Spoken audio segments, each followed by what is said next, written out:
Allah berfirman, Nabi bersabda, ulama berfatwa. Saya berkata, Assalamualaikum warahmatullahi wabarakatuh.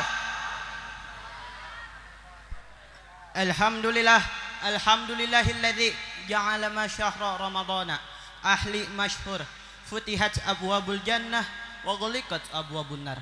Yang pertama-tama yang saya hormati dan yang saya cintai dan yang saya muliakan, yakni Al-Mukhtaram Bapak Lurah Haji Asmawi beserta keluarga. Mari kita doakan beliau semoga selalu dipanjangkan umurnya, tambahkan rezekinya, dan dijadikan keluarga yang sakinah, mawaddah dan warahmah. Amin ya rabbal alamin. Yang saya hormati pula Ketua Karang Taruna Desa Muara Bakti, yakni Al-Mukhtaram Bapak Marianto SPD beserta jajarannya. Mari kita doakan beliau semoga selalu dipanjangkan umurnya, sehatkan badannya, dan dilancarkan segala urusannya. Amin ya rabbal alamin. Dan yang terakhir yang saya hormati pula para dewan juri, para hadirin sekalian, para tamu undangan yang namanya saya tidak bisa sebutkan satu persatu, namun tidak mengurangi rasa hormat dan ta'zim saya. Limpahan puji serta syukur atas kehadirat ilahi Robbi, dialah Allah yang telah menjadikan bulan Ramadan ini bulan yang mulia dan penuh dengan rahmatnya. Beliau juga dan dia Allah yang juga memberikan kita bermacam-macam nikmat, beribu-ribu nikmat. Di antaranya nikmat Islam, nikmat iman, dan tak kalah pentingnya nikmat panjang umur. Salawat bermahkotakan salam tidak lupa kita limpah curahkan kepada Hadratul Rasul, Imamil Mutakin, Mujahidin wal Mutatahirin, Zainal Anbiya wal Mursalin, seorang insan yang akhlaknya begitu mulia hingga bisa merubah dunia menjadi sempurna. Siapakah beliau? Beliau adalah cucunya Abdul Muthalib dan buah Siti Aminah. Beliau adalah wa habibuna wa syafiuna wa maulana Muhammadin sallallahu alaihi wasallam, yang telah membawa kita selaku umatnya dari zaman kebodohan hingga zaman yang penuh dengan ilmu seperti saat ini. Hadirin wal hadirat rahimakumullah. Berdirinya saya di sini akan menyampaikan pidato berjudul Al-Quran sebagai pedoman hidup umat manusia. Kitab yang diturunkan kepada Nabi Muhammad SAW. Kita semua tahu namanya Al-Quran. Apa fungsi Al-Quran? Apakah hanya sekedar dibaca? Apa hanya sebagai pajangan? Atau hanya sebagai hiasan? Apa kata Allah? Kata Allah bukan.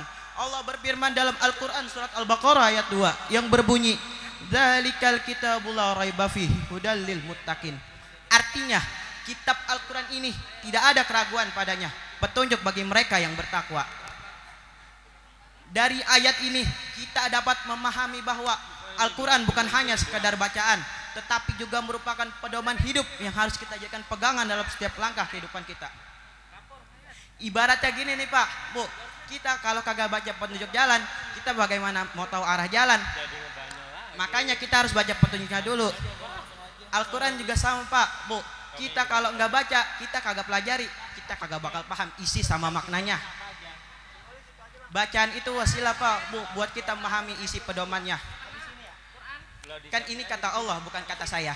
Dari Al-Fatihah sampai Anas itu isinya petunjuk kehidupan kita. Al-Quran mengajarkan kita bagaimana beribadah kepada Allah, bagaimana bersikap terhadap sesama manusia, serta bagaimana menjalani kehidupan yang berkah dan bahagia. Semua solusi kehidupan kita ada di Al-Quran. Bahkan nih Pak, Bu, ada dalilnya bagaimana kita bisa terhindar dari hutang. Makanya orang yang hidupnya dengan Al-Quran pasti hidupnya bakalan gampang. Naik ke atas panggung, saya tetap menjalani musik tapi volumenya kecil. Dari Iya udah. Jadi supaya nggak kosong-kosong banget. Enggak, ya. Nanti Rizky Udah Wais mau ngomong apa jadinya kalau di atas? sampai kita lagi capek banget nih Pak, Bu. Kata Allah, berzikirlah padaku akan aku beri ketenangan dalam hatimu. Sampai kata dokter, penyakit kita kagak bakal sembuh, nggak ada obatnya. Kata Allah, separah apapun penyakitnya, jika kalian rajin berzikir dan meminta kepadaku, maka akan aku beri kesembuhan. Kata Allah nih Bu, amalannya, lakukanlah zikirnya Nabi Ayub, nanti akan aku sembuhkan seperti aku menyembuhkan penyakitnya Nabi Ayub. Sampai kita nyimpulin nih Pak, Bu, kita emang bakalan hidup di dunia selamanya? Enggak kan? Makanya kita disuruh belajar biar pas pulang dengan baik dan kagak macet.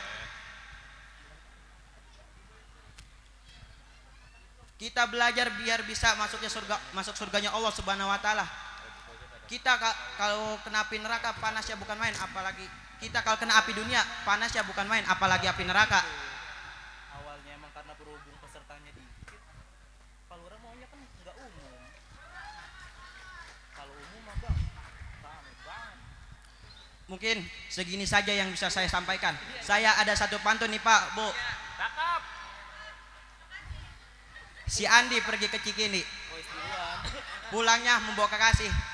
Mungkin pidato saya cukup sekian dan terima kasih. Assalamualaikum warahmatullahi wabarakatuh.